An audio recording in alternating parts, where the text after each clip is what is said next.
Oh, Going.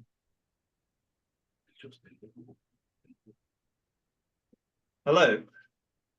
Yes, we hear you now. Okay, you can hear me now? Yes, better. Okay, yeah, sorry about that. And good morning to you all again. Thank you for joining us this morning. Apologies about the slight technical challenge, but we're glad we could get through it. Thank you to each and every one of you for joining us today. This is the Napac CDI virtual event with our business colleagues, both from the United States here where we reside in, and of course across the continent of Africa and guests from Nigeria. Thank you again for joining us and apologies for the delay. To our guest, we also appreciate you taking time to join us today. We apologize about a slight delay. We're very keen on time and we will still be cautious of the time to make sure we finish as pre-scheduled before now. I do have my colleagues on the line as well who will be assisting. Thank you, Romantic, for joining us. Thank you, my CEO, for stepping in as well, and the rest of the team. Having said, this is another edition of the NAPAC CDI monthly virtual meeting. It's an opportunity for us to share with the world what NAPAC CDI stands out to achieve. We are a company focused on leveraging the expertise and the professional network of the diaspora African community and of course Friends of Africa and professionals in general to impact the continent of Africa, leveraging their expertise and matching them up with programs as well as projects on the continent. Nigeria is a focus country we're leveraging on right now, but we're not restricted to just Nigeria. We're exploring opportunities across the entire continent. We do also have a few other services that we render. I encourage you to visit our website and you'll be able to get more information about who we are and what we are trying to do. Today, we'll be carrying on another edition of our last event, which is Africa and the Global Infrastructure with a focus on cybersecurity. It's an interesting one we have today because we're taking a bit of a different approach to it, engaging folks who are on ground in the continent, who are doing business in real time, and those who are also servicing from the diaspora, leveraging their expertise to impact businesses on the continent. A few rules. So if you're joining us, we'll welcome you. If you were at the last meeting, then you're probably already used to it. Please make use of the chat box as your means of communication. If you have questions, we will try to recognize all questions, but if we're not able to attend to each and every question, please make use of the email and the registration link via the website, and we'll be able to attend to you directly, also connect with you. So again, thank you all for joining us. We'll welcome you to the NAPAC CDI monthly virtual meeting. And I will introduce now our guest. In no particular order, because they are all important to us, I will introduce first Mr. Charles Busari. Mr. Charles Busari is the CEO of Committed Solution. He has a bachelor's degree in electronic engineering and an MBA in project management. He's a skilled network and cybersecurity expert with a proven track record of success in designing technology solutions across multiple industries. After working as a mobile phone engineer and helping in pioneering edge system, Mr. Charles did transition into entrepreneurship, launching real estate, as well as car sales, infrastructure around the technology space as a way to boost sales within those industries. He also specializes in supporting small and medium scale businesses in scaling and also leveraging their infrastructure for better communication with their clients and overall growth of their business brand and sales. He's also a family man, quality analyst and digital marketing consultant, again, for the small and medium enterprises. Mr. Charles Busari, we welcome you and thank you for joining us today, sir. Good morning, all. Thank you. Good afternoon, wherever wherever you might be as well. Thank you for having me. It's a pleasure to be on the platform. Thank you, sir. And of course, you still have some time to, share further thoughts if I missed any important introductory information you would like our attendees and guests to also be aware of. Next is Mr. Austin Uokwe. Mr. Austin Ulker is the Director of Operations of Peckinston Comprehensive Risk Management USA. A world leader in providing risk advisory, security management, and protective services to global organizations. He is also the co-founder and managing director of Dome Security Services Nigeria Limited, a top-level security risk management company in Nigeria. He has over 33 years of combined law enforcement and security management experience, where he has a broad experience in providing executive protection, as well as estate protection, corporate protection, large-scale project protection, protective surveillance, and counter surveillance for individuals or groups. Due to hostile threats, workplace violence, hostile termination, workforce reduction, labor action, or even special events. He has designed and implemented security measures for over 2,400 companies in the US and design and deploy executive protection detail for several ultra high net worth individuals and families, as some of his clientele under his belt. Mr. Hostin retired in November 2016 as an associate director in the California Department of Correction and Rehabilitation, under which he worked with specialized teams such as the tactical operator, commander, within the special events, within the special emergency response team. He also served on multiple interagency collaborative operations with Federal Bureau of Investigation, the U.S. Department of Justice, the U.S. State Marshal Services, U.S. Drug Enforcement Agency, the Department of Homeland Security, many states and local agencies. He was also a member of the California Governor Homeland Security Advisory Team. He is also an adjunct professor of Administration of Justice and Security Studies at Merritt College in Oakland, California. Mr. Austin Uokwe, we do appreciate all that you've done to serve our country here in the US and also leveraging your expertise to impact home, Nigeria that is. It's a pleasure to have you, sir. Thank you for joining us. Thank you, Saeed. Really appreciate being here. Thank you for having me. Thank you again. Okay, and of course, our very last guest speaker is no other than Mr. Simon McCord, co-founder and CEO at Seco Software Limited. He's a technology entrepreneur with over 24 years professional experience. Co-founded the Seco company in 2014, co-founded Cyber Defense Africa in 2019. I'm curious to hear more about that. He has extensive experience in banking, structured finance, mergers and acquisition, business development. He's a Polish and French citizen. He's also worked in Paris, New York, London, Monaco, and living presently in Lagos, Nigeria with his family. He has an MS International Business from the Paris IX Different University, BSc International Business from Paris Institute of Political Science. Mr. Simon, it's a pleasure to have you, sir. Thank you for joining us today, and we'll look forward to this deliberation amongst us all. Thank you very much for having me. It's also my great pleasure to be here today with you. Thank you, sir. Appreciate that. All right. Having introduced again to us all our guests, it's important that we understand why Napac CDI is doing this. And again, I encourage each and every one of you to please take time to visit our website.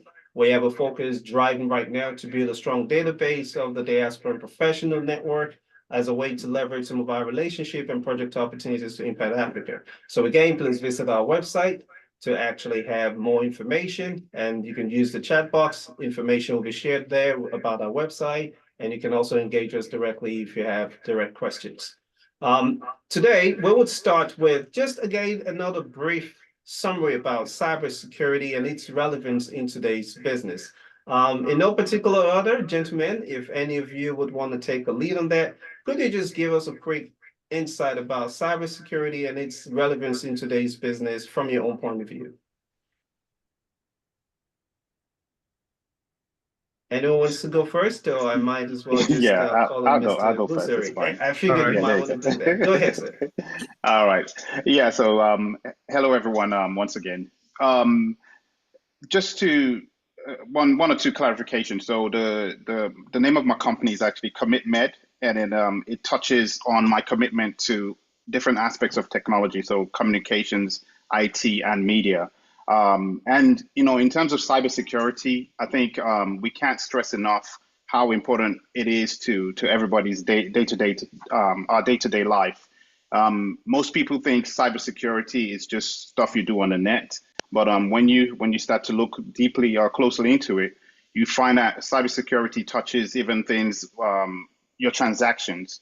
When you're using your mobile phone, especially in Africa right now, mobile phone transactions is commonplace.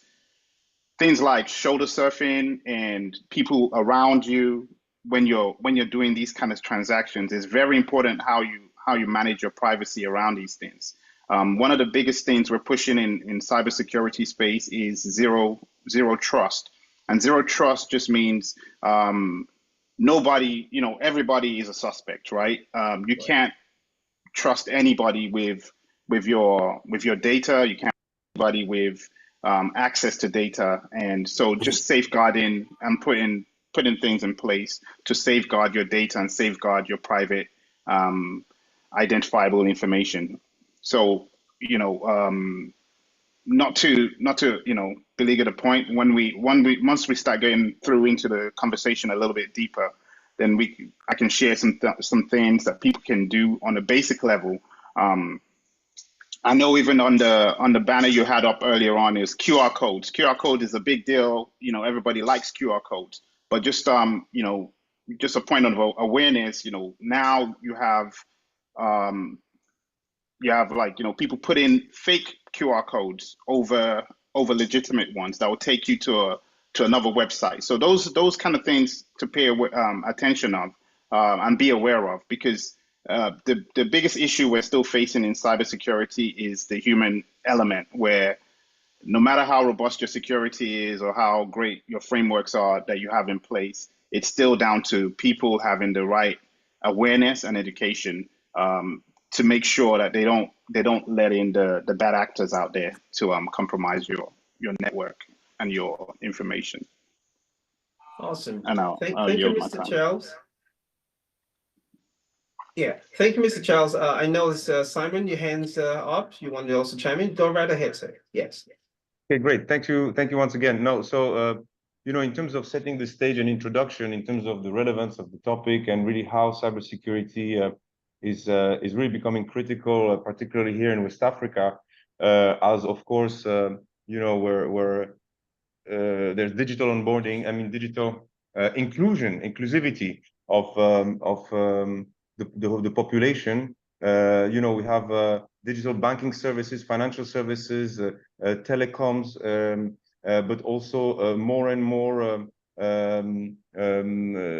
public service and administrative or e-government applications. Right, as we are getting connected, we're getting more and more exposed, and it's a little bit like if you live in the neighborhood where your neighbors, other countries, are well protected, have their security measures very high, and are mature in terms of cybersecurity and can protect themselves, then cybersecurity and the internet doesn't have any borders, has no frontiers. So you are attacked from virtually anywhere. Whether it's North Korea, Iran, or not to name specific countries, but essentially you can be hacked from anywhere. So as you are digitizing your services, you're getting more exposed. So you really need to step up in terms of protection because you're basically becoming more vulnerable and more prone to attacks. And we have numerous instances of attacks here on both private and personal and individuals and their data, as well as corporate organizations and financial institutions and public administration. There's at least like 5 or 6 ways of being attacked. We know ransomware and phishing attacks, so they're kind of very standard. Essentially hacks or threats for financial retribution. But we also have to know that hacktivism is at play in terms of defacement of public administration websites, DDoS or denial of service attacks on some websites, whether for political reasons or for other reasons. We also are facing insider fraud, or particularly within financial organizations for fraudulent money transfers and the like. And then we have sort of more espionage type activities, spear phishing and other type of more furtive and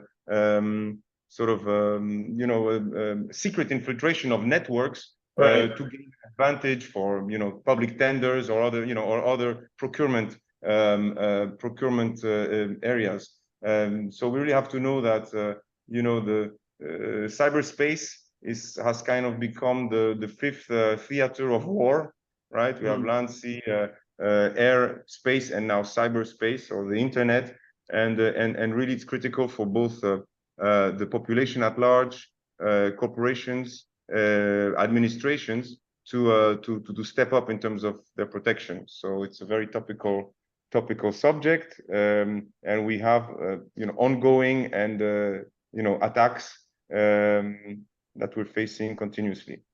Thank you. Thank you, Mr. Simon. And I would want you to still hold that thought right there, because you did make reference to some very crucial sectors of interest, especially to us here in the diaspora, knowing that, we do a lot of remittance, of funds between our host country here and, of course, our countries and states of origin. So again, hold that thought. I would like to hear some more with regards to focus on the financial sector back there in Nigeria.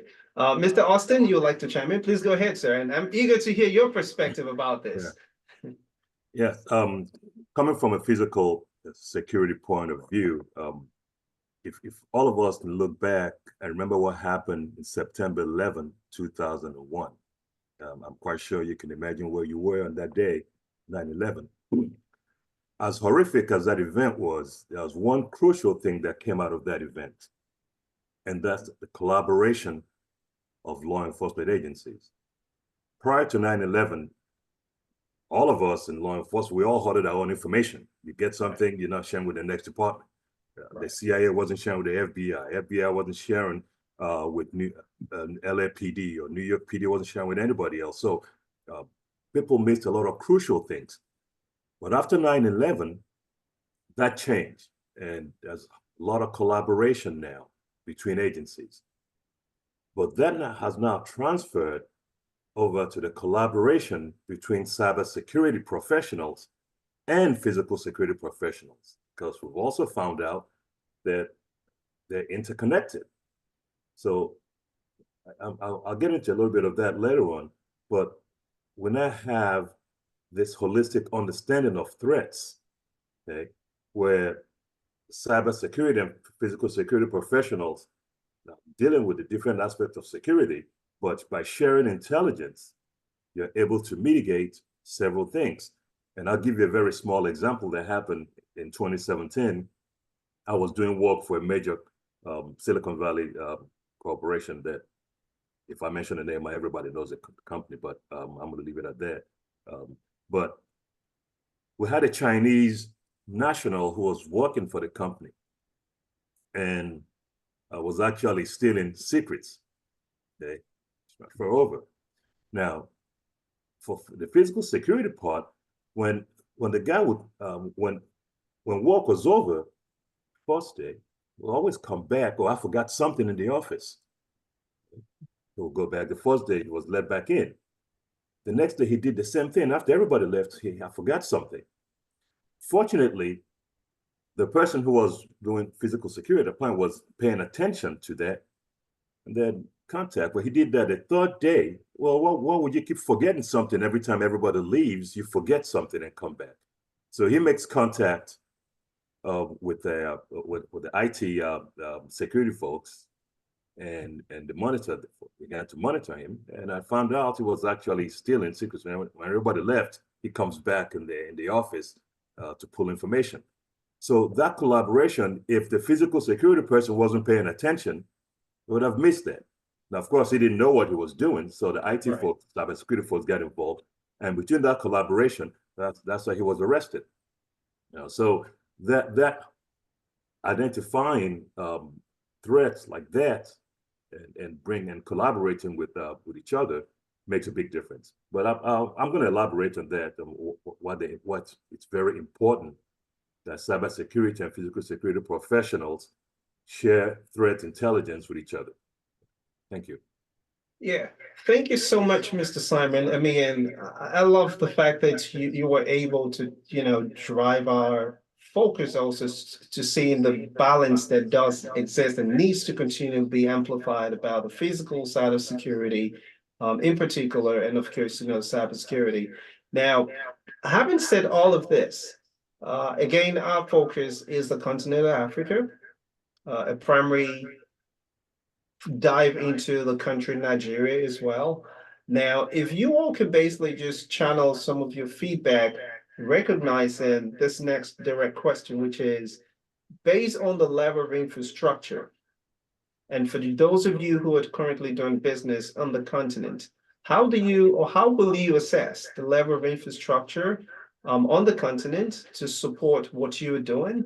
And if in the same light, you can share with us some of the opportunities that lies in both the challenges that obviously, we still have with the level of infrastructure. I think, Simon, would you want to go first? And then we can probably circle back to Mr. Chow. I wasn't sure the information. I mean, the question was addressed to me. But okay, so also maybe to give. You want me to repeat the question? No, I'm good. But Okay. just to give some concrete examples, you talked about the money transfers, and so you probably know the fintech flutter wave, one of the the main fintechs here in Nigeria. Last year, it was in February, March, there was an attack. So just to give some example about also the sophistication of attacks, when we think about hacking, we think about a single hacker somewhere in a dark corner there, and trying to do a fraudulent, engage in a cyber attack. These are actually like fraudulent corporations, organizations that attacks. Flutterwave was a victim of a cyber attack in February or March 2023. There were 63 concomitant fraudulent money transfers to 28 accounts at the same time. This is public information, by the way. Right. There's articles on this, so it's not restricted information. And basically, the hackers stole about 2.9 billion naira, which at the time was around $4 million from this company. So it was a huge, for this organization, it was really a very significant attack. We remember the Nigerian elections last year as well, around the same time. It's been reported. I mean, so there was a DDoS attacks on INEC, the Elections Commission, Right. brute force injection attempts, and other attacks. Over 12 million attacks recorded in 2 weeks. More recently, MTN Nigeria, the largest telco, was when there was the coup in Niger, and when Nigeria was considering a potential intervention or no intervention, actually MTN website and applications also were attacked by Anonymous Sudan, sort of as a reaction to this. So once again, there are different types of attacks corresponding to different purposes. They have different objectives. Some are financials, and other are more political or otherwise. Now, in terms of infrastructure here in Nigeria, Nigeria is a quite mature, developed, and already very digital economy. Nigerian banks are some of the most sophisticated financial institutions in the world. We've had for over 10 years. So I've been living in Nigeria for now 13 years plus. But I can tell you that even since I've been here, we had already instant money transfers, right, from one bank to another, not within a bank. So you have your tailor or your plumber coming to you, performing a service, and you pay for the service, and Yes. immediately from your phone, the person instantly receives the funds. It was much more so with NIBs and the integration of banks, essentially the banking services were extremely sophisticated and continue to be so and to be actually leading. So now some of the fintechs also in Nigeria, whether it's lending or money transfer or other even services are quite advanced and also provide services that are very local. Now we have about 10 tier 3 data centers in Nigeria. There's one new Galaxy Backbone, which is a state-owned Nigerian IT infrastructure company, has just opened in Kano a tier 4 data center.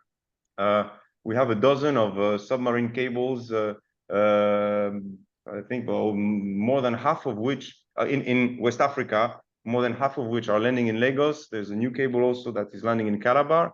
Really, there's a lot of investment that has already been done in digital infrastructure to provide the digital services. So and we see of course more and more SMEs.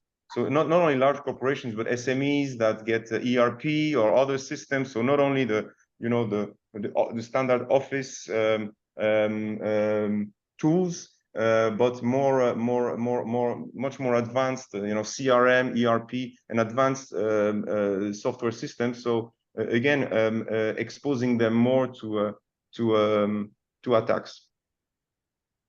Okay, so what I hear, the country is basically get at least a level of infrastructure that could be likened to the developed communities. What we just need to do right now is just scale by expanding more regions to experience some of this infrastructure that you referenced with, of course, the landing, the data center, and the rest of it all. Is that correct?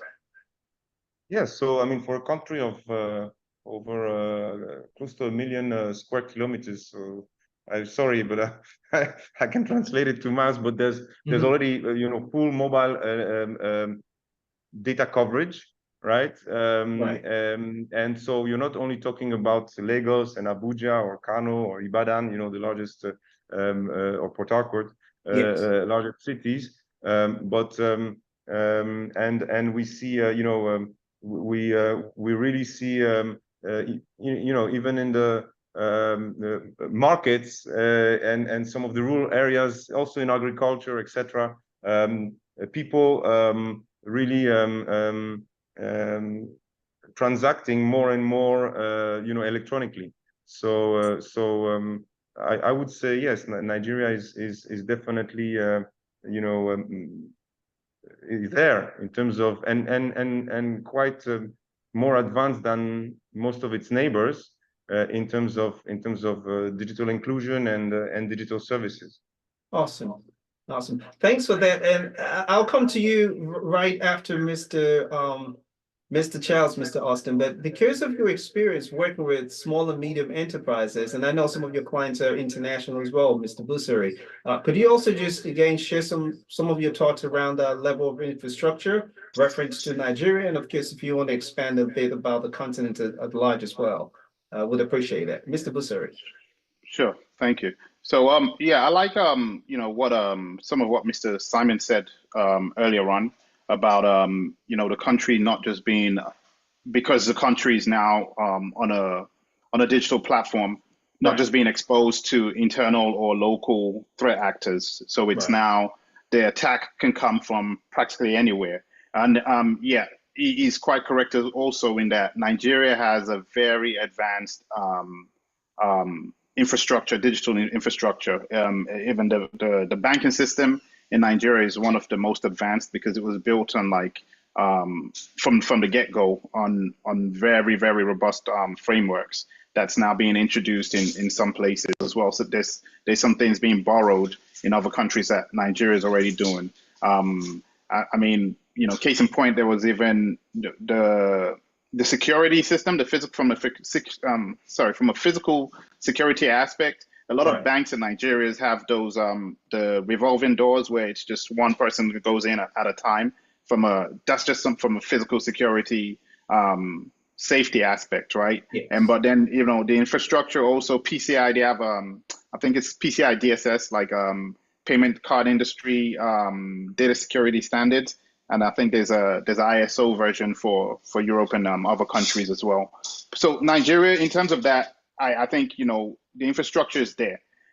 That's why a lot of the awareness that needs to be done is on the human element in the training. I had a personal experience in a bank few years ago in Lagos where I came in and I sat at a desk with a cashier or with the customer service rep in the bank. And another customer came behind me and was having a conversation with that same teller. And I said, this is wrong. I need my privacy because I'm sharing like, personal, sensitive, financially sensitive information. But Right. the two of them, they both didn't understand. It was like, oh no, he was here before you. And the guy's like, oh, if you need privacy, go to your house. And I'm like, no, and I made a point to speak to the bank manager. Like, look, it's not like I'm trying to be difficult Right. or get this guy in trouble. What I'm saying is that there needs to be that training or that awareness that, Okay. and it's cultural, right? There's some cultural aspects. A lot of the people, when I narrated it to my friends, they're like, what were you doing in the bank? A lot of people that deal with large transactions don't go into the banks. They have the people come to them at home sometimes. They have Right. like a business account manager or that comes home and deals with the transaction there. But even for the common man, there's even when you go for to register a mobile phone system or to get a phone, there's now things that you have to have. You have to have I think it's the NIN and several things. They take your Right. fingerprints, and so even that there's personal information that's being shared, right? And the awareness needs to be that we have to have the training to give people the privacy, because anybody that gets hold of all of those kind of information can piece things together and could be a potential threat. So it's those are things where we need to and also here like I mentioned with the QR codes, Right. it's education and awareness, and even with kids with social media, with how much information you're sharing online, how much of your personal information you're giving away. I mean, there was a joke. I mean, back then I studied electronics and we wanted to uh, develop a project. And I had this elaborate project of developing something that was able to read minds and like, use, be able to generate like it's, the whole like concept was to read minds, right? And the joke now Right. is we don't need to come up with technology to read minds no more. We go online and we tell on social media, we tell everything we're thinking. So Right. people share so much information online that can be put together by threat actors, and they're paying attention to this information. So this is where the education and awareness, those are even opportunities for entrepreneurs or anybody who wants to go into that space. There's so much opportunities for training, for awareness, and just letting people know in the local language in a way where people can understand what's being said. Because a lot of times, we don't understand until it's too late, right? How much information you've given away. Back then, Right. when Facebook first became popular, people were going on and posting location. Oh, I'm going on vacation, and they go on vacation and they come back and find that they've been robbed because they shared that information about going away. And people are like, oh yeah, that's great. There's nobody in this house. So we now have to start being careful and just raising the awareness. And I think it's more on the education and just educating and cultural shift of mind and the awareness. That's the point. Awesome. So I love that balance right there. Simon, Mr. Simon basically emphasized on the opportunities that already does exist and how advanced our economy also is.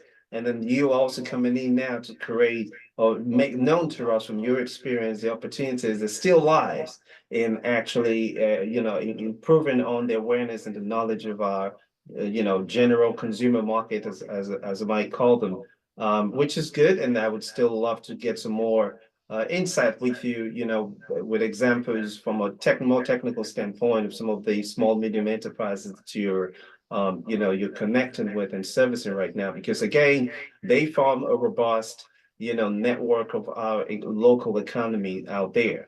And most of the challenges that I personally seeing lies a lot more with, the small and medium enterprises because of the concerns about, it costs a whole lot. Some of them are actually not even as knowledgeable about the fundamental of what it will take to even engage professionals like yourself. So just build your thoughts in that direction. I'll be glad to, come back to you for some more insights on the SMEs.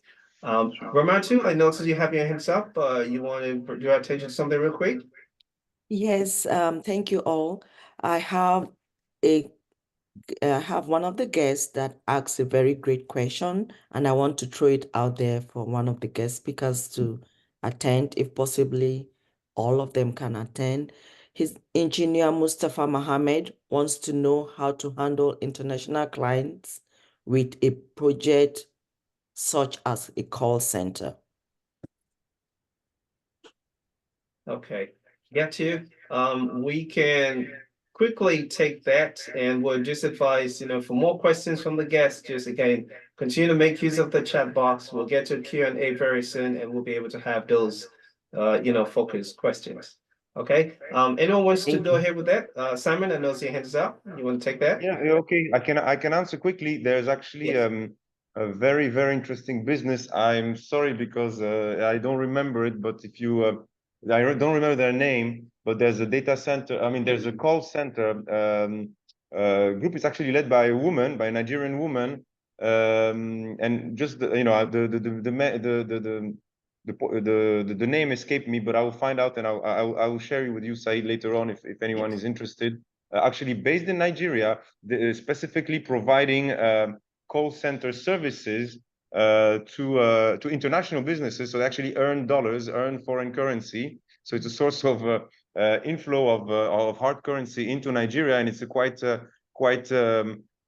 successful business. So there's a very interesting success story in this particular call center business. It wasn't hard. I mean, I was at a tech conference where she was explaining how she started, and of course it was difficult at the time to actually sell the services of a Nigerian call center to Nigerian customers, Nigerian banks, and then foreign customers. But eventually she get the organization growing. I think now there are 300 or 400 people in the organization, based in Abuja and Kano. They have various different locations. It's a really very fascinating and interesting success story. So I will definitely I will do some more research when the name will come back to me. It's not really my own alley or my business, but it's definitely a service that was provided. One advantage of course is to the time zone, so providing services to organization in the same time zone. Although now I think they're working also on 24/7, so they can cater to Asia or the US, East and West. But it's a very so there are some companies here in Nigeria that do provide such services, and also globally to foreign customers. I just wanted to bounce on what Charles had said, because I just wanted to give you an example of exactly what he was saying in terms of risks that we're facing. So a few months ago, I think in October or thereabout, my chief operating officer and colleague received an email from simon.melchior@outlook.com, I think outlook.com.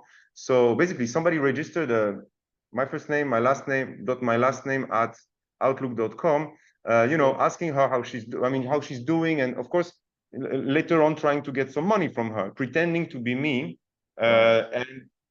So these things happen, and so I just want everybody to know that basically we have to think not the question is not if or not we're going to be attacked or a victim of a cyber attack, but when and how. Okay. I've also at the same time probably the same organization registered a fake LinkedIn account in my name as well. Of course we got it disbanded, etc. But so I had my picture, I had another account, and very interestingly, they had blocked me. So I couldn't see that I had two LinkedIn accounts, right? Wow. So really, the attacking technique. So of course, the objective is to pretend to usurp my identity, find out my contacts, and then request from them pretend I'm in trouble or something like that I need something, etc., and get some money from them. So these type of attacks are more like individual, but it happens to anyone and everyone. and and here in Africa as well. And we really need to be and I think maybe Austin can also elaborate on that, because he's talking about he mentioned a very, very important aspect, which is international, cooperation of computer emergency response teams, regionally, but also globally. So the CERT teams and the collaborative aspect of the cyber defense. Yes. And that's also how we can leverage, how we can increase knowledge and benefit from experience, also in particular technologies that we don't have here, from more advanced teams in other areas, in other regions. And I think this is a very, very important aspect. Wow. Thanks, Simon. I appreciate that. And of course, we're still, any of the guests who also has some thoughts around the question centered on, call centers can also take it on once we come to you. And of course, to that particular, attendee, we'll be glad to lead you into the direction where you can source potential, entities back there who render the services. I do know one as well, CNSS, who actually does a similar service out there. So again, I would appreciate it if we give Mr. Austin a few minutes to actually share his thoughts again around the level of infrastructure of our country, in particular Nigeria, when it comes to security, referencing the threat level that goes on within the cybersecurity space, and how we bridge that with the physical network, as well as expertise from individuals like yourself, Mr. Huston. Thank you. I'm going to go back to a little bit to what Charles said about his banking experience. I have to tell you, every time I go to Nigeria, I go to a bank, I'm cringing. Okay, it's the training aspect of that. It's really to educate the banks. You go to a bank, you sit down, and people are crowding you as you're sharing personal information, and they don't seem to see anything wrong with it.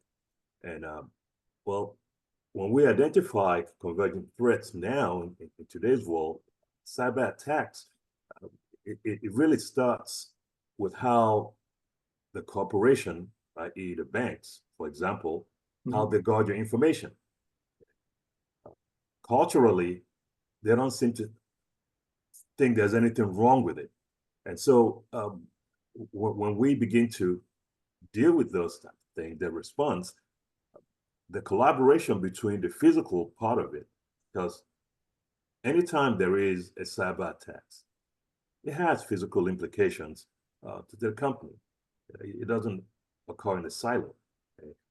So there has to be that training and enhanced situational awareness by these corporations, where people come in to share personal information. Okay? So for Nigeria, that's my biggest challenge. How do you culturally show folks who are now dealing with high tech matters, which Nigeria is really, for me, what happened in Nigeria in the last 15 years really has been incredible in terms of the growth of technology, and they've actually just embraced it big time. Probably embraced it faster than I did, but it was and I live in California, but it's really, really amazing how they embraced it. But they also haven't embraced the dangers that come with it. And that's where that collaboration comes in between cybersecurity professionals and the physical security professionals. Incident responses. So in the event of a security incident, that collaboration becomes very crucial. So that by sharing intelligence, by education, by working together to analyze the incidents, identify the root causes, determine the best course of action for containment, recovery, prevention of future incidents. These are things that we need to really begin to talk to corporations and government agencies. Many times also you walk into these government agencies that collect data, whether it's retirees or teachers, or any of these groups that can collect mass information. They need to be educated on the dangers that come with that, where people's information are easily accessible. And so that's a challenge that the cybersecurity professionals in Nigeria and those of us who are working on the physical security part, how do we collaborate and really put out information out there to begin to teach and educate how we can mitigate these factors. Awesome. Thank you, Mr. Houston. And if I may just still expand a little bit on that, and this is going more towards the public sector back home, because again, as we continue to see the expansion and migration of a whole lot of physical infrastructure and way of doing business in Nigeria now into virtual integration, reference in particular will be the Nigerian Immigration Services, for example, doing a whole lot to, ensure electronic use of its services by by the citizens. Even our passports are now being more electronically designed and what have you. If you can just share some light, how important is it for home countries to also recognize the need to have expertise like yourself, who are of course of that origin, residing in foreign countries with this depth of knowledge to actually help bridge that opportunity for exchange of expertise, but more importantly, also designing the infrastructure that does feed our economy. Because sometimes what I see here is a reliance on how things is done in a foreign land that doesn't seem to really align with the culture, the need, or also the peculiarity of those challenges, in our home country. If you can just share some light with that, both from a physical standpoint and of course, if you can also integrate into the virtual. Is that for me? Yeah, Mr. Hostel. Yes. Okay, sorry. Austin, when you said, I thought you were talking about somebody else. Okay, you said Austin. Okay. No, you missed it, of course. Yes. Okay, so extremely important as many developed countries, as we see now in experience, most people don't reinvent the wheel. Okay? You copy what's working somewhere else. You take that, and then adapt that to your own culture. That, in many ways, has been a challenge in Nigeria. Okay? They embrace certain things, but they don't embrace it holistically. So with technology, yes, it's convenient. You stay in your house, wherever you are, you push a couple of buttons and you get things done. Okay? And so the technology to be taken to Nigeria, we must also incorporate the culture of how Nigerians operate in many ways. And I have to just be honest, that's a big challenge. And those who have worked in Nigeria for many years, like Mr. Simon, tell you that it's adapting to taking the technology here, which is easily available and transferable, and bringing it to that culture requires awareness, and that can be done. So I'm not sure in terms of the cybersecurity part. I'm not a cybersecurity expert in any way, but what I can tell you is that places where that collaboration is now being expanded, right here in the U.S., all of my clients, everybody I deal with, all the corporations we deal with in Silicon Valley, they've actually removed their cybersecurity professional department and moved it under umbrella of security, because they've seen that the connection, you cannot divorce both of them. That there must be that constant collaboration. And that's what I'm hoping that with Nigeria and the infrastructural development that's going on, that they can understand that physical security is not just carrying guns and walking around. That's actually the lowest level of security.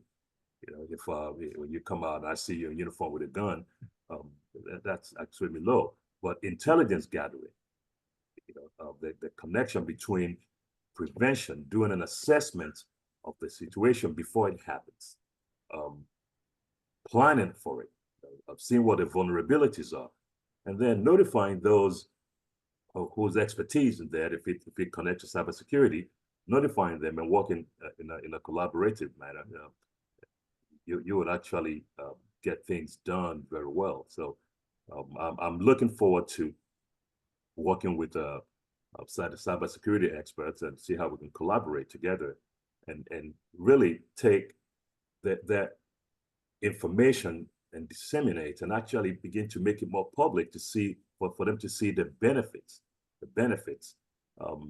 The password that you were talking about, I was one of the password officers in Owerri, and the way they were processing passports easily could be hacked by somebody and information stolen. So when I mentioned that, they didn't seem to really even grasp what I was talking about. So, but I'm going to pass it on to Simon or Charles. Yeah. So and real quick before Simon, I come to you. I know we started a few minutes late, so I would crave the indulgence.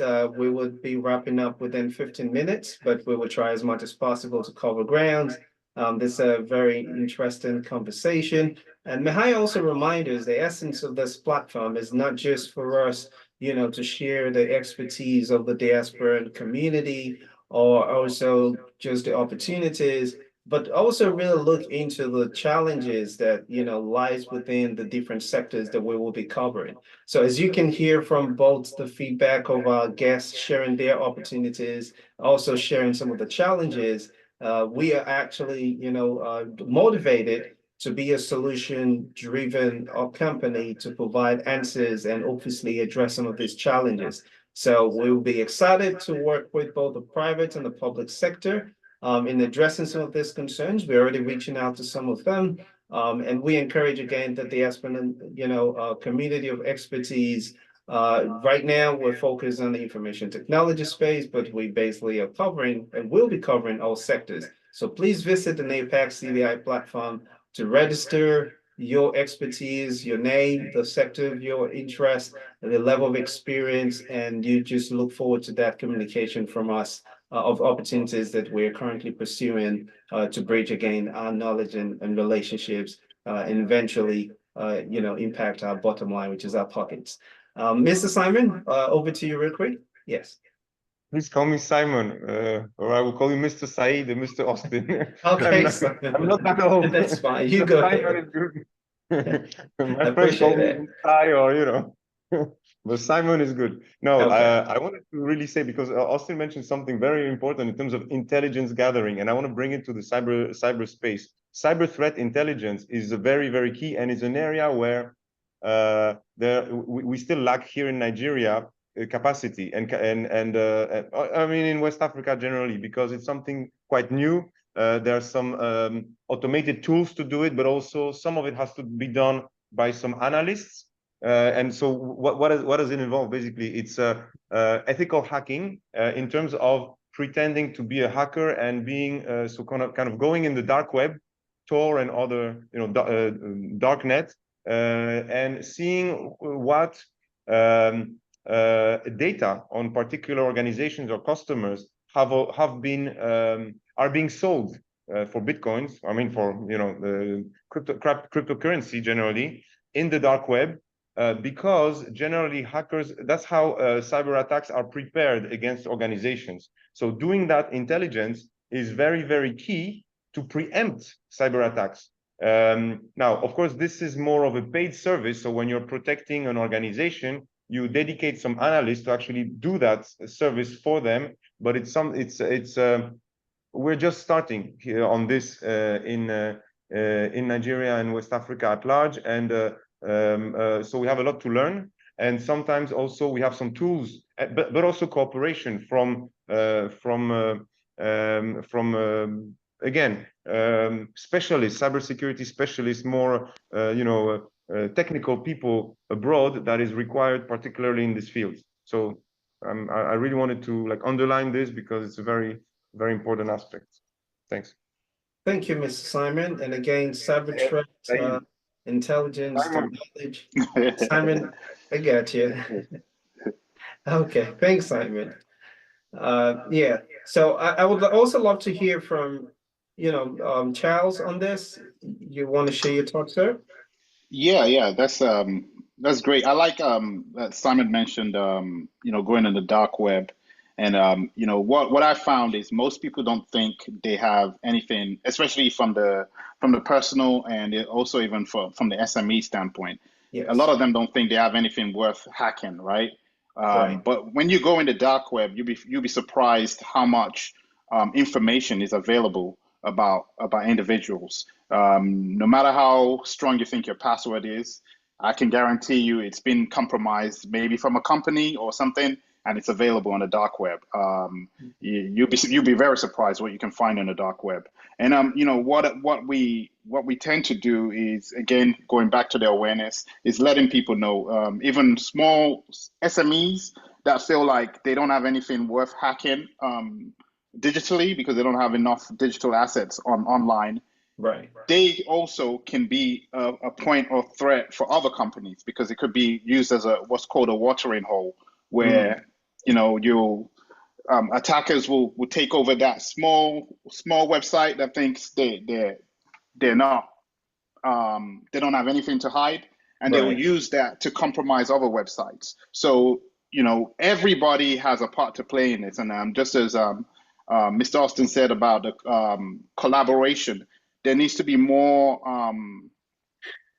discussions. There needs to be more collaboration between companies. There needs to be more responsibility from everybody, really, to protect ourselves on the web. And the other thing, the key point I want to talk about is with the emergence of IoT, more connected devices. That's another major area where sites can be compromised, when companies is a major area of vulnerability. So we have here, what we're fighting is like what we call shadow IT, where people within a company, you just feel like, I want to get this done quicker. I had a company. I used to do I was heavily in the AV space prior to the COVID crisis. That was my main area of support, was AV space. What we had was a lot of people that wanted to, back then I think Alexa just came out, and people Hmm. wanted to use voice control, and they were bringing in their own Alexa devices or their voice control devices and putting it on the network. But that was creating a vulnerability within that system. So there's so much that needs to be done in terms of just raising awareness, letting people know why you can or cannot do this. Just telling people you can't do it is not enough. Being able to explain to them is why this causes an issue within the space helps them to understand and not to do it. So, a lot of companies are learning this, that you don't just tell people don't do it. Telling people don't do it, it's like children. You tell them don't do it, that's the very thing they want to do, because they have no understanding of why not to do it. So it's going beyond that, and explaining and elaborating why we can't have this on the network, what issues this causes. And from an IT standpoint also, is having that time, because a lot of IT support are usually inundated. They have a lot of work and they don't have time. They just like, look, you can't do it. No, you can't have it on the network. Kind of Gestapo approach to things. But people need understanding. They need to be spoken to as adults, and to show them the areas.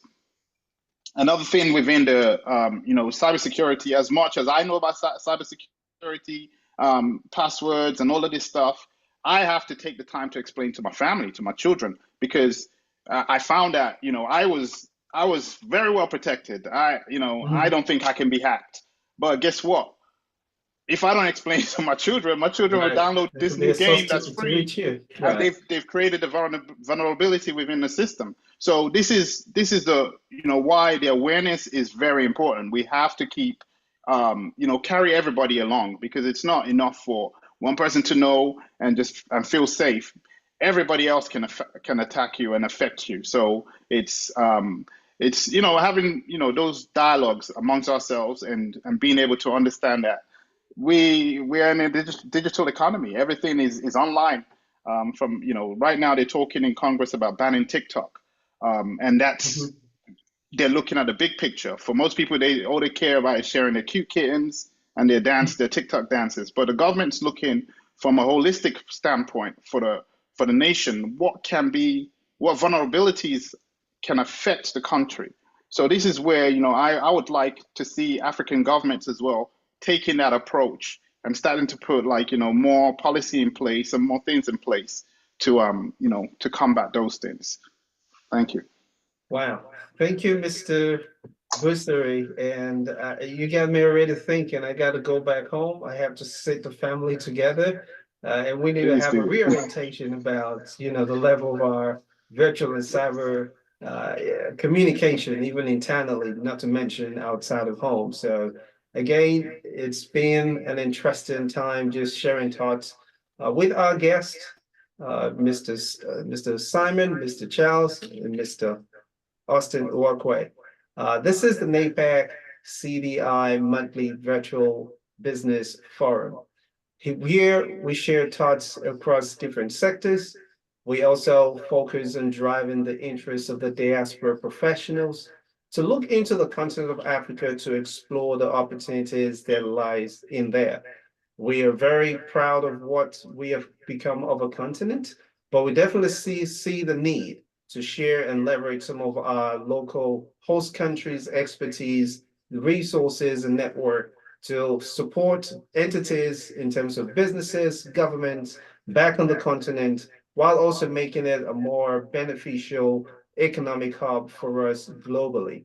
So if you would like to know some more about what we do and how we can help in leveraging your expertise, please visit our website, register your name, your business, the experience level that you have, and if need be, also let us hear some of the experiences and perhaps challenges that you have in doing businesses on the continent, and you'll be amazed as to what we can do to support you, both in terms of access as well as knowledge from individuals like some of our guests today, to make that experience worth the while for you. Thank you so much, gentlemen. It's really been an interesting and informative session for me as well personally. And in our usual tradition, this is not just for talking's sake or just sharing information. We're very keen on looking at how can we begin to also create opportunities and address some of these opportunities that has been raised. More prominent to me today is the level of training and knowledge that we need to share with even just the very basic everyday encounters that people have, from the financial institutions to even businesses who serves as contractors to larger corporations, and the list goes on. So I will, and we will, as NAPAC today, I still be reaching out to our guests.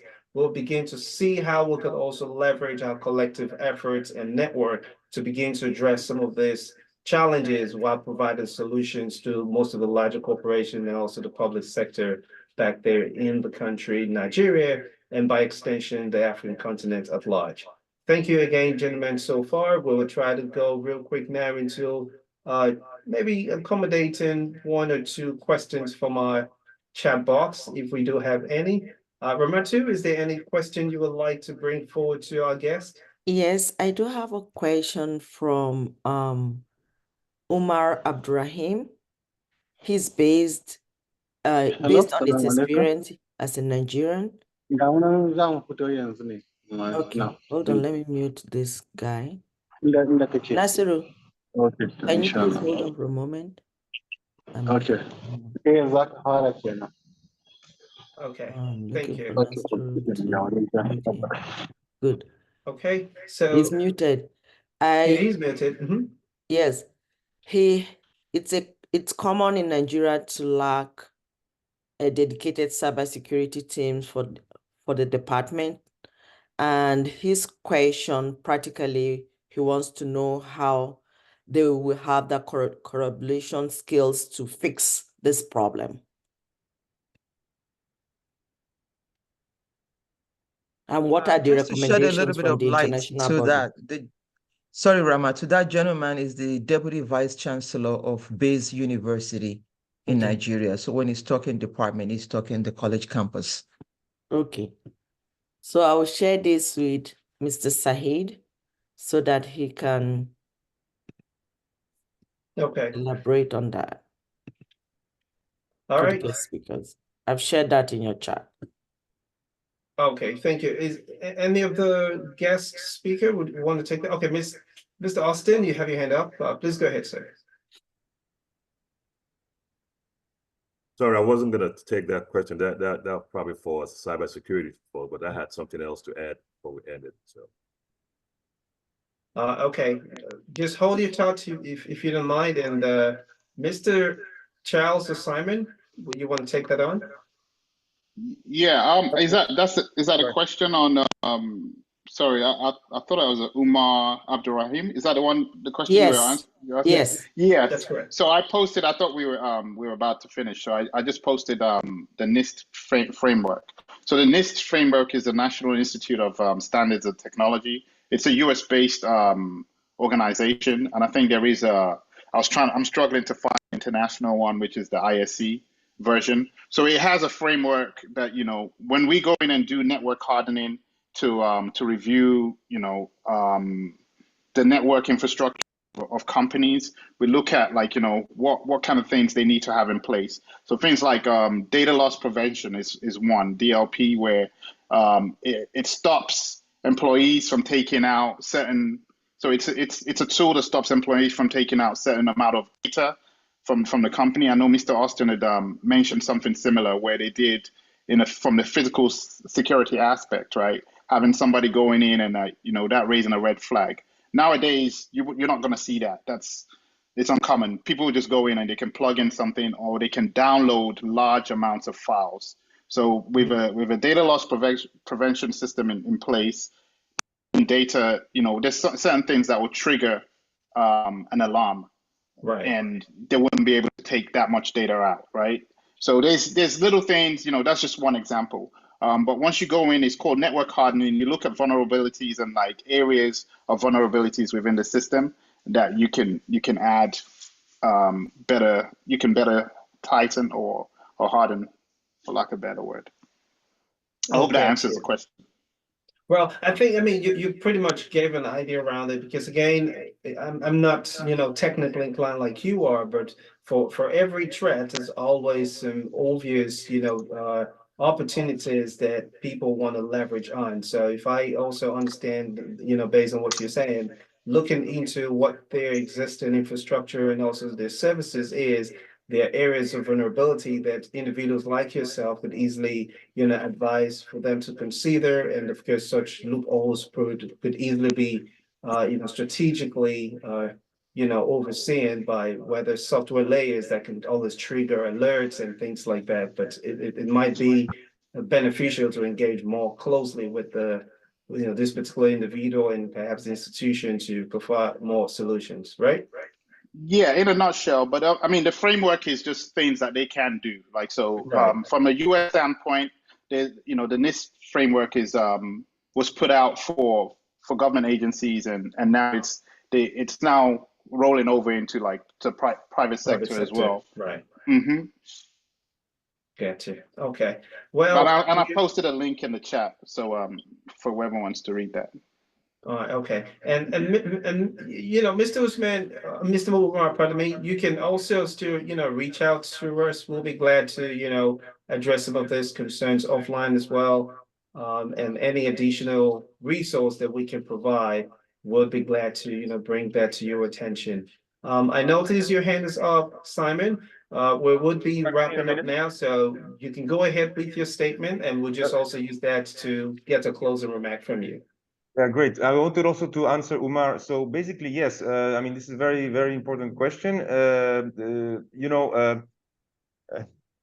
Cybersecurity is very expensive. If you can either in-house, in-source or outsource the cybersecurity service. If you're, here in Nigeria, the largest banks and telcos and other organizations have their own SOC, their own security operations center, so their own team and infrastructure with the CM, security incident event management system, and other tools that basically manage their own network security and cybersecurity in-house.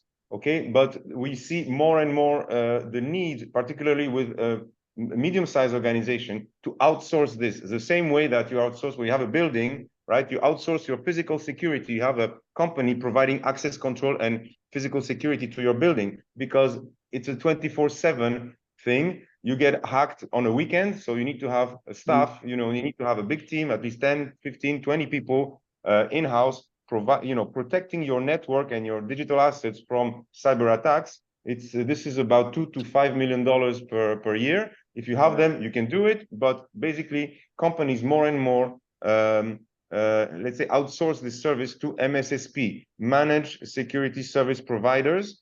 So Cyber Defense Africa that we established in Togo is such a company. We have a SOC. Okay, we also have a SOC now in Nigeria as well. You know, that's basically, so there are specialized companies providing security as cybersecurity as a service. There are various different aspects. I can talk for 2 hours about this. I know we're ending, so I'll end it there. I just wanted to finish by saying that we are looking at I mean, we're saying cyber threats, but it's also a great opportunity. There's a lot of jobs that are being created in cybersecurity. It's a huge, huge opportunity for young talent, your IT professionals. You know, there are different skills needed, from auditors to hackers. I mean, ethical hackers, analysts, cyber forensics. We didn't talk about that, but many different aspects of cybersecurity. About 3 million jobs shortage globally.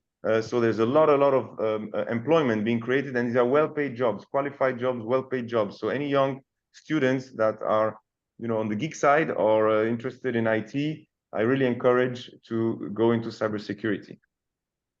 Thank you so much, Simon. That's a strong way to wrap that up. I mean, again, the opportunities are endless so long as we keep having these threats and challenges, and businesses trying to also cut out the middleman to connect directly with their consumers. We would always have a need for more professional expertise. So again, thank you for that. Mr. Austin, you please go ahead. You want to contribute, and also let's have your closing remark. Thank you. Quick closing remark, but first, it's funny what Simon said about the ethical hackers. You know, last year, company we provided the physical security at a big convention in Las Vegas. They had over 50,000 quotes ethical hackers in Las Vegas at their convention. It was really wonderful seeing all these folks from all over the world show up, and they're all ethical hackers. Some of them used to be bad hackers before they converted, before they repented. But one of the things that I want to add and close with this, so those of you in cybersecurity, especially working in Nigeria, okay, as you're talking to your clients, or those who have access to mass media, whether it's NT or any other, I think it's good to talk about that security really requires a layered defense, okay, a layered defense approach. By sharing threat intelligence, cybersecurity and physical security professionals can enhance the defense strategies by incorporating insights from both domains. So this integration of digital and physical security measures provides a more robust and resilient security framework. And really, many companies and government agencies really haven't understood that yet. So adversaries are constantly evolving their tactics to exploit vulnerabilities. So by sharing this threat intelligence, cybersecurity and physical security professionals can keep pace with their evolving threats landscape. And they actually talked about that at that convention, the Hackers Convention last year. They constantly have to stay ahead of adversaries. So you can proactively adapt the security measures and stay ahead of potential threats. So overall, it's important to share threat intelligence between cybersecurity and physical security professionals. Okay? It fosters collaboration, improves situation awareness, it strengthens the organization's security posture, enables a more holistic and proactive approach to security, ensuring comprehensive protection against any potential threats. Many tech companies in Silicon Valley, here in California, they understand that because they're constantly being attacked. So the protection is there, they get there. That's what I want for companies and organizations in Nigeria to understand. And those of you in cybersecurity, part of your role really is to share that knowledge, that collaboration between the two will actually enhance their protection. And thank you for having me. I really appreciate being here. Thank you, Mr. Austin. We will definitely still be engaging you with this level of robust experience and information at your fingertips. Thank you again. It's a pleasure having you join us. Mr. Busari, if you don't mind, you can go ahead with your closing remark. Thank you. Yes, thank you, Saeed, and everyone for having me on the platform. Special thanks also to the co-guests Simon and Mr. Austin. It was a lot of pertinent information was shared, and I think I started off talking about zero trust, and I think I'll end with zero trust, just to let everybody understand that we all have an obligation we're all responsible for safety, right? And whether you're on the bus, I've been on the buses in Nigeria and heard people calling out their account number and things like that. There's still a debate as to how vulnerable it is to share your account number on open platforms. When you go on social media, people do give away from me, and they've posted their whole account number and information online. How vulnerable is that? So zero trust is, if you have to send stuff like that to anybody, use your DMs, direct message somebody. That's more private than putting it on an open platform.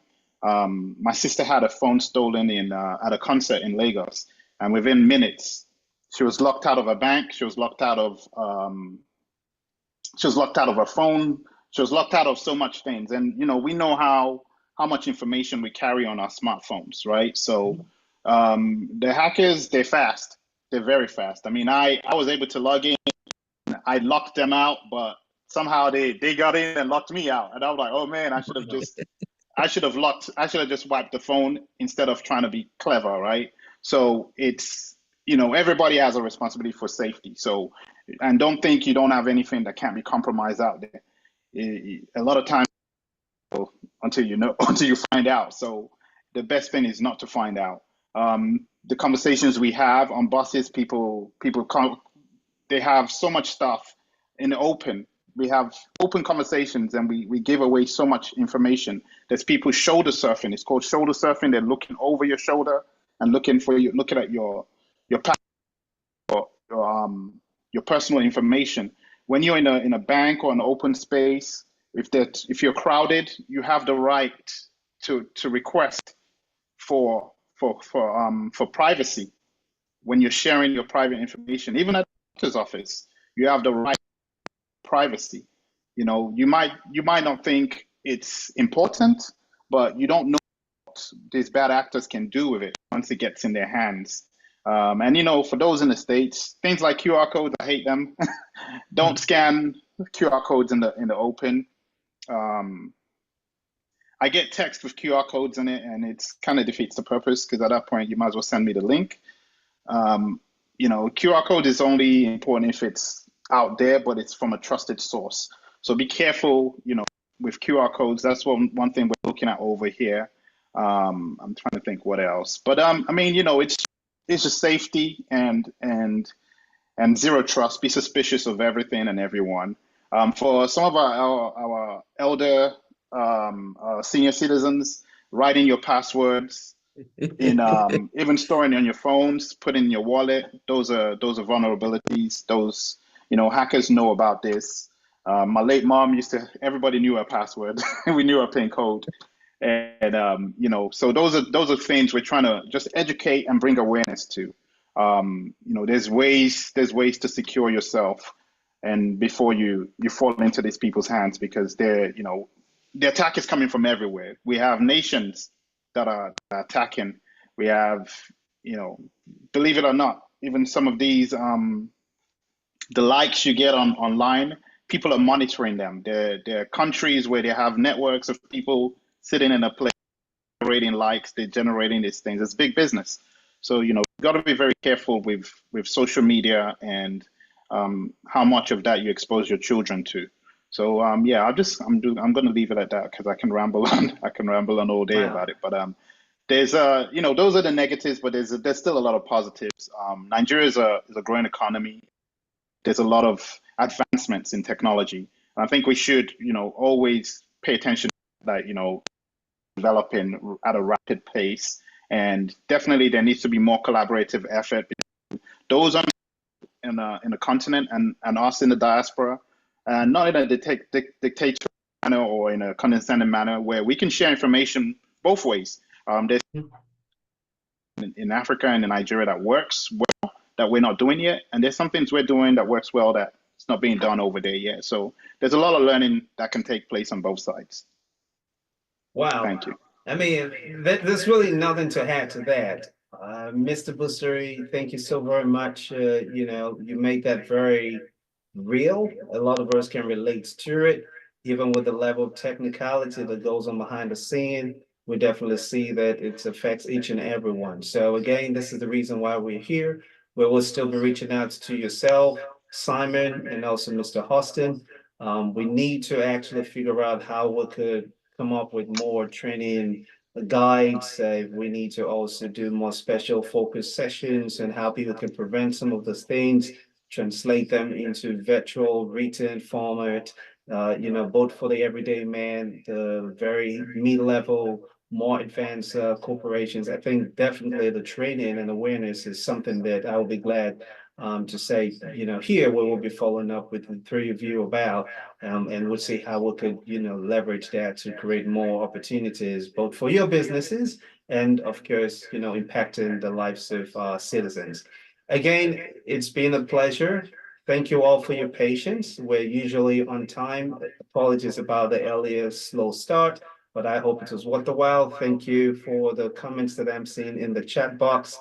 A few of our guests are also, technically inclined, and affirm that some of the information that you have shared are very critical, useful, relevant information that people needed to hear. So again, thank you all for your kind words in the chat box. And thank you to my colleagues who have also supported on the back end. Dr. Veronica, we appreciate you. Mr. Doherty, appreciate you. Ramatu, thank you so very much for stepping up to the plate today. And of course, to our board members who I also see on the platform, thank you for joining us. We do believe in this vision. We've heard enough about, a lot of perception of Africa not being up to par. I'm glad that with some of our guests, reference to Simon, you can see he's lived in Nigeria for over 9 years. He's doing business back there, his family's back there. He affirms the level of infrastructure and also reference opportunities that lies even within the country. So Africa is open for business. Napac CDI is open for business. We are here to leverage our expertise, relationship, to create more opportunities, both for the continent and of course our host country. So for more information, visit our website, inform us of what your areas of focus and expertise is, and perhaps you want to also have a shift to explore new sectors. We'll be glad to leverage our information, our knowledge, and access to contacts, to help your transitioning into the continent and also improving on what you have on there. At this time, I would yield to my CEO, who would actually be signing off out. Thank you all for your patience. Look forward to our next event. It's a monthly event every first Saturday of every month. Next month might be something different. We've actually handled the information technology in 2 sessions. So next month, we definitely look forward to exploring a new sector with very informative and of course, hands-on guests as we have today. I remain Saeed Adelaya, the business director for Napac CDI. Thank you. Madam CEO, over to you, ma'am. Wow, wow, wow, wow. Another riveting conversation. I'm looking at the chat box and I'm just filling in on the comments from the attendees. Thank you so very much for joining us again today. And I hope you have learned a thing or two about the indispensability of cybersecurity to the future economy, especially as it underpins the protection of data.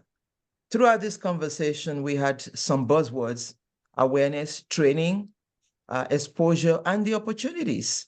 So these are the reasons why Napac CDI exists. Yes, listening to this conversation, the vulnerability and the complexity may seem daunting, but we're here to hold your hands, and we want you to please reach out to us. As demonstrated on this webinar today, all the guest speakers, they are our partners. We have some other partners on this line who are silent, and we have some potential partners who probably did not even use their username to log in. We have the director of Nigerian Investment Promotion Council online with us because he wants to also know about this. We have a deputy vice chancellor online with us. We have so many people. We have a couple of people from Office of the President here. But the point I'm trying to make is that we have this team of people that can help you to assess your security posture, to help you develop strategies and compliance regulation, and especially data protection. This is very important. Nobody should be living in a bubble right now, from an individual to the corporate stance. From what we heard today, everybody is a target, especially across all the different technology verticals. Everybody can be a target. So for a small consultation fee, we want you to connect with us, with these great partners and many more that we have. We also have access to some cybersecurity startups with promising technologies and risk management tools. As you've heard, one of our guest speakers talked about the opportunities for job creation. There are jobs as well as business opportunities in cybersecurity. So we'd like for you to connect with us so we can have a much more focused and customized solution for you. This is the future. None of us is going to escape it.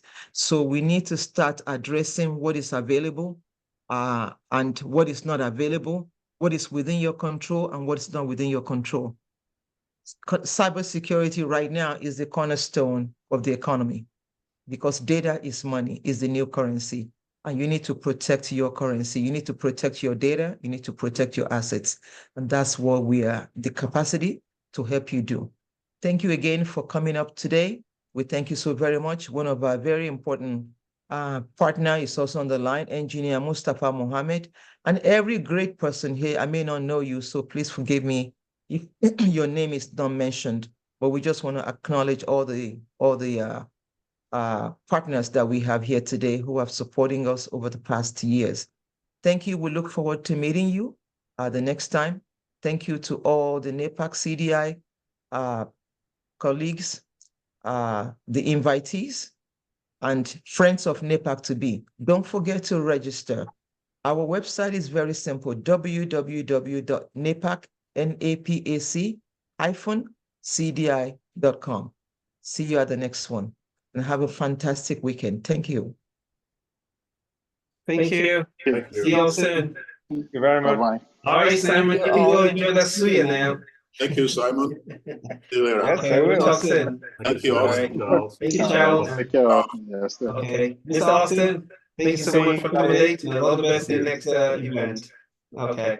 Thank you. I'm going to be ending the meeting now. Yes, please. Thanks, Roman, too. Appreciate you all.